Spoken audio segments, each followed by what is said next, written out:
2023 Academy Award nominee Robert Downey Jr. stars in Tropic Thunder. This is a Tropic Thunder review in 2024. Yep. Well, I made a pledge. I wanted to tackle a film from every nominee from this year, at least through the actors. I hope to get through the directors, although I don't know how I'm going to do Justin Trier. And yeah, it's Tropic Thunder, guys. And this review scares me as much as it scares you, the fact that I'm doing it. It's directed by Ben Stiller. It stars Stiller, Robert Downey Jr., Jack Black, Jay Baruchel, Brandon T. Jackson, Nick Nolte, Danny McBride, Steve Coogan, Matthew McConaughey, and Tom Cruise, and Bill Hader. And it was actually the last thing Robert Downey Jr. was nominated for. And if you would like, this has audio description on Paramount Plus.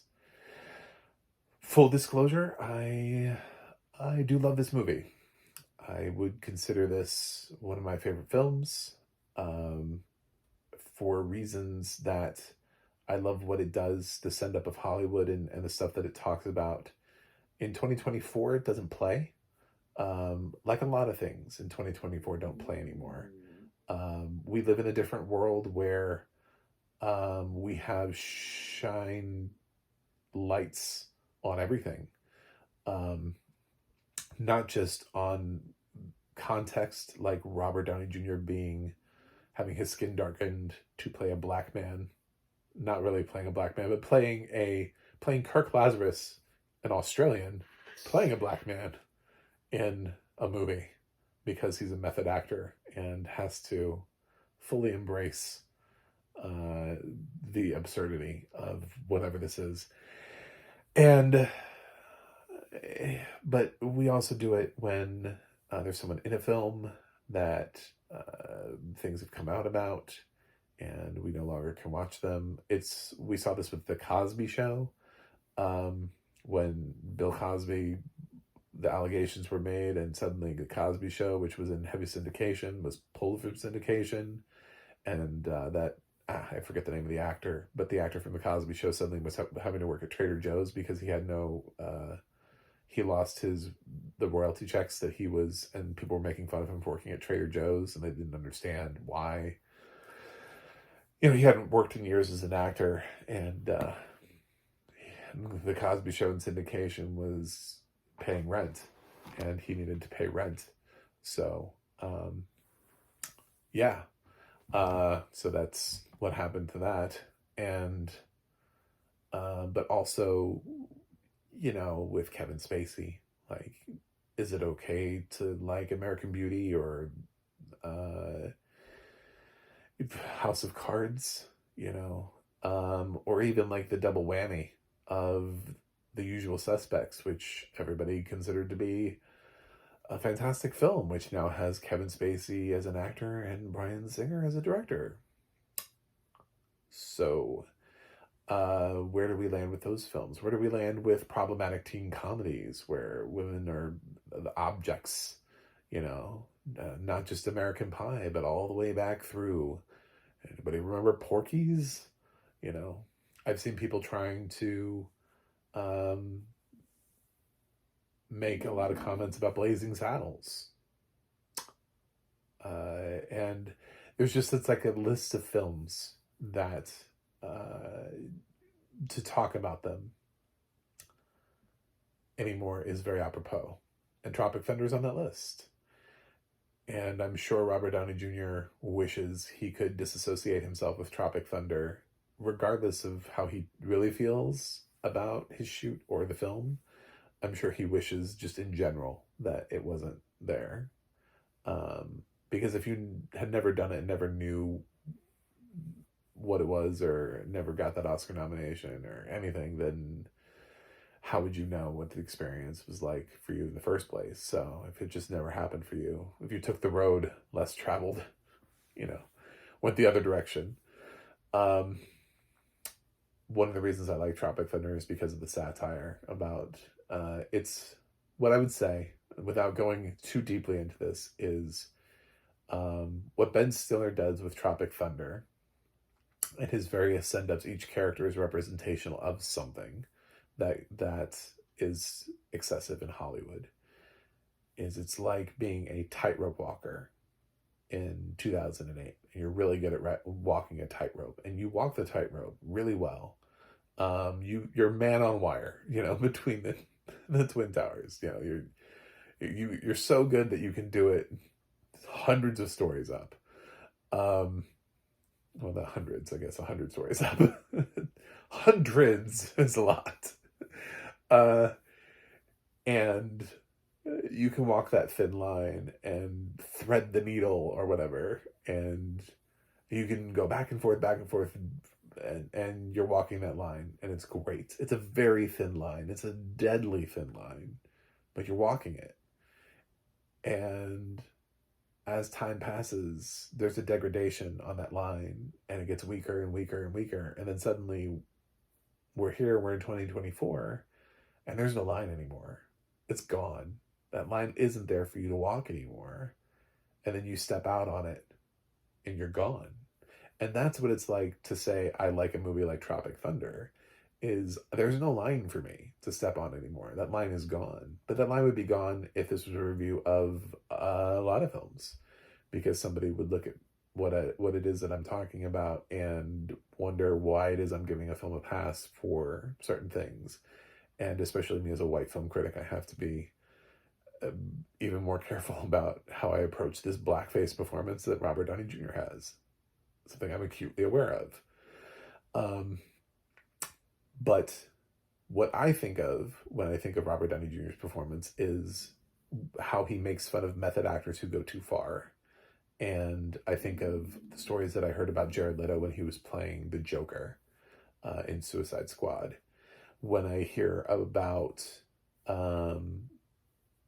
when I think of how Brian Cox was making fun of Jeremy Strong for being a method actor on the set of Succession, and I was like, what do you do to method act as Kendall? Do you just do you yell at people a lot? Do you treat yourself to entitlement things all the time? Do you try to live a wealthy life? Do you demand extra money from HBO so that you can just go live some posh lifestyle because you have to get yourself in the right mindset? But yeah, every once in a while you get somebody like that, or you get a horrific story like the on-set experience of Last Tango in Paris, with an actor going too far. So yes, definitely method acting. It's a method acting send up. It's a commentary on that, just like Ben Stiller's commentary is on actors who shouldn't be playing roles they shouldn't be playing to try to win Oscars. They use the R word multiple times, and they shouldn't. Hey, you can argue that he can make that joke without it, but the joke is, and when you think about just a few years before that, Cuba Gooding Jr. in Radio, that was not a great performance. Not a highlight for Cuba in his career. But it's funny how Oscars generally eat that stuff up, and it's a problem that the LGBT community has had with straight actors being lauded for having the bravery to play gay. Just there should be more to the performance than that. It shouldn't just be wow, Oscar, he kissed a dude and he's straight. That's amazing. So there's that within that performance. Obviously, it's the juxtaposition of Jack Black's coked up character against the presence of Downey Jr., especially in 2008 when Downey was just kind of restarting his career, is somewhat hilarious. We've also got Brandon T. Jackson's rapper turned actor, with his awful drink Booty Sweat, which is just representation of so many terrible products that have been endorsed by celebrities over the years. And how they can make people drink things that are not even, again, probably a direct send up of 50 Cent, who was one of the early um, buy-ins on vitamin water. So it's like I said, he's walking a tightrope, but the tightrope in 2024 doesn't exist anymore for him. Ben Stiller would not make this movie in 2024. The argument on the use of blackface, uh, he could have made this role without blackface. We would have lost some really solid jokes. Brandon T. Jackson especially has some good punches in on Downey Jr. for being the actor in blackface and saying, well, they gave the only good role for a black man to Crocodile Dundee. But that's a thing. And this does have one of my favorite lines ever in film. I don't read the script reads me. Even if I cancel this film, I'm still gonna love that line. That's a great line. It says so much about actors who feel like they transcend the written word. I'm sure writers were triggered by that. You know what I'm saying? They were like, oh, if I had a nickel for every time.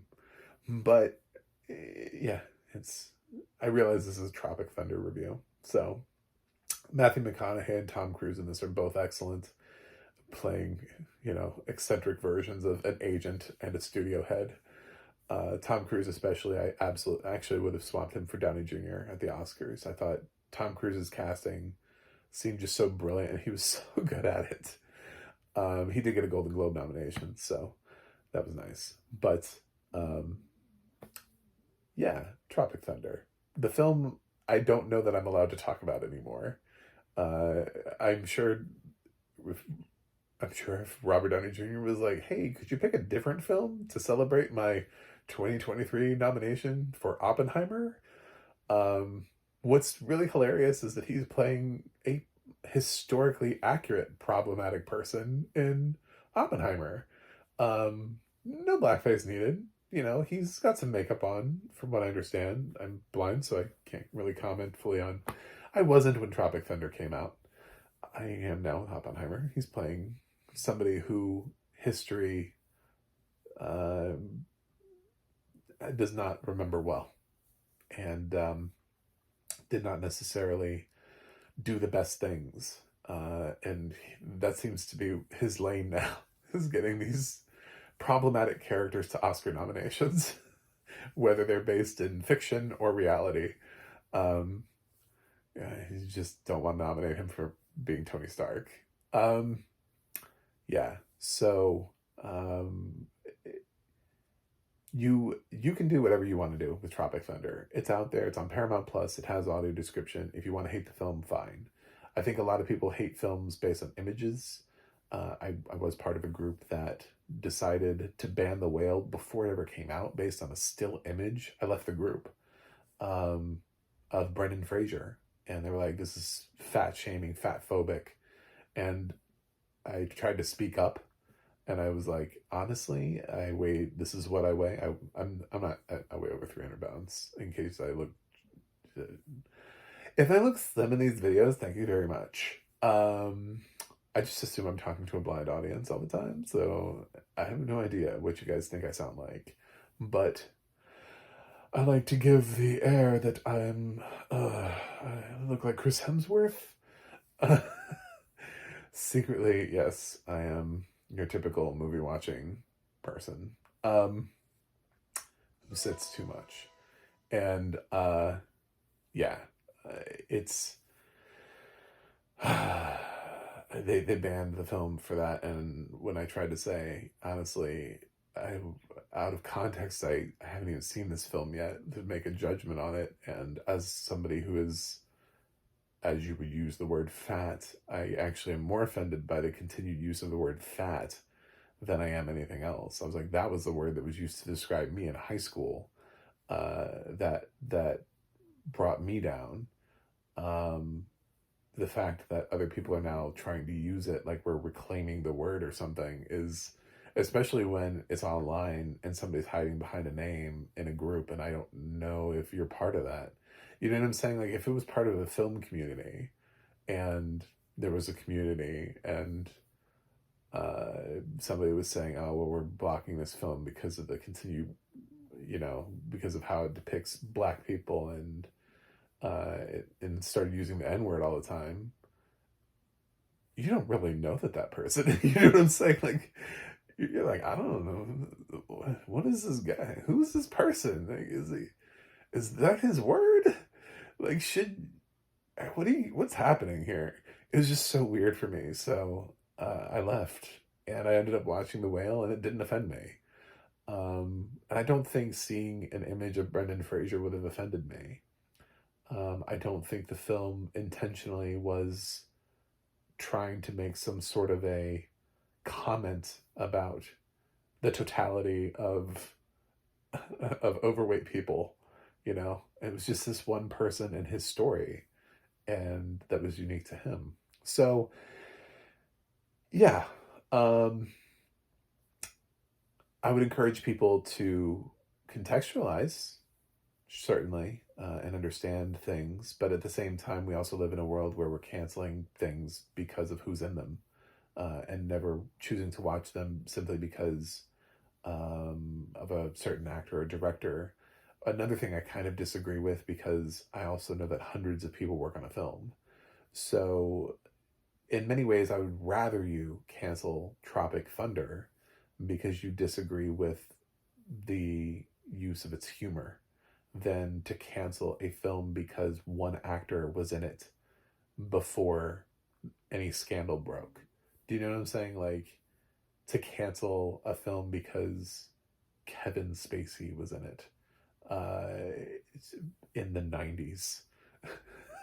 It's like that thing came out about him a long time after that. So a lot of people worked on that film. People still get royalty checks. Just like when the Cosby Show happened, and it got the whole thing with Bill Cosby, and it got pulled from syndication, and then everybody made fun of that actor for being at Trader Joe's. Yes, everybody made fun of that actor for being at Trader. The internet was like, "Why is this guy working at Trader Joe's?" Well, he doesn't have royalty checks anymore coming in for the show because Bill Cosby's an asshole. So the show got pulled from syndication, so he has no money coming in, so he has no income. So he went out and got a quick job at Trader Joe's. Luckily, Tyler Perry was a stand-up guy and immediately cast the guy in one of his many multitude of projects. So, but there's always like a repercussion to something like that, to when we say no more to the other people who are watching the film. And when we do it because there's an actor that we don't like to see anymore, instead of at least content. Content is a different conversation. If the content makes you uncomfortable, then don't watch it. I would say that about any kind of content, whether it was something that aged poorly or you just simply didn't want to watch it. From the moment American History X came out, I didn't really want to watch it. I reviewed that recently without audio description, and I mentioned that I was like, I needed something off of Tubi, and I've never really wanted to watch this film ever. I tried back in the day, and once I watched it, I got about 15 minutes into it when it first came out, and I was like, nope, I really just don't want to watch this film. So that's fine. So you do you. You choose for you if Tropic Thunder works for you or not. My review should not change it. I just am here to mention the fact that this is the lineup for Robert Downey Jr., who's nominated for both of these performances. It does have audio description on Paramount Plus, which is a win, regardless of whether or not you want to see the film. Audio description on anything is a win. I'll fight you on that one, because I'll stand up for your audio description on whatever shitty film you want to see that I don't want to see. I've been fighting for Sound of Freedom. I don't I don't agree with everything that Jim Caviezel says, but I believe his film should have audio description. It should be accessible to any blind person who wants to watch the film. So yes, yeah, accessibility is a completely different thing. You can talk about the context otherwise, but don't try to rope in accessibility as being something it shouldn't have. So luckily this has it. It's fairly decent audio description. There's a couple of things. I wish they had done a better job describing Tom Cruise's character. It's maybe like my only hang up, but I like the fact that they did immediately just say Tobey Maguire, Tom Hanks, Jon Voight, when these actors are playing themselves in the film. So that's it. That's my Tropic Thunder thoughts. You can't say too much about this film anymore online.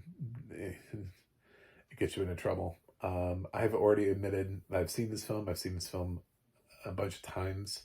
I think I own the unrated director's cut or something. It's a DVD and it had like a black sleeve on it.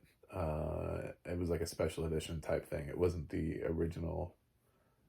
It wasn't the straight up release. I think I have it's either unrated or a director's cut of Tropic Thunder on DVD. Oddly enough, I watched this on Paramount Plus, not my DVD. Or Blu-ray, or whatever it is. I don't know. It's something over there. It's somewhere in my collection. I have like 1,000 DVDs. I don't even know where it is. So I admitted that this is one of my favorite films of all time. Oddly enough, I haven't seen it in years. I watched this a lot up front, and I was obsessed with a lot of the lines and the dialogue in the film for a while there. And I think I saw it maybe 3 or 4 times within a 3 or 4 year period. And then I haven't seen it, I don't think since at least 10 years. I don't think I've seen Tropic Thunder in 10 years. So, but I'm still going to give it an A+. I have to acknowledge where this comes from for me.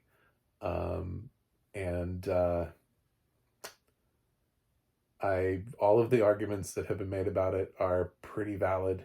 I just wish that people who want to have a conversation could contextualize them more by watching the film. I've had conversations about this film with people who have never seen it and just have been told to not watch it or to cancel it or based on an image. And I don't know. And they're like, I'm like, what, do you know what it's about? No. It's just that Robert Downey Jr. blackface movie. It's such an immediate reduction of what the film is about. So, it's the same thing experience that I had with The Whale. I didn't want to reduce that film to an image either. On my part, even as a blind person, even if I was sighted, I wouldn't have reduced that film to a single image from the film. I think that's just not the best way to go about analyzing art. This is art still, the stuff that we're doing. Anyway, let's see if this review gets me canceled. That's it. I will watch something else and see you guys on the other side.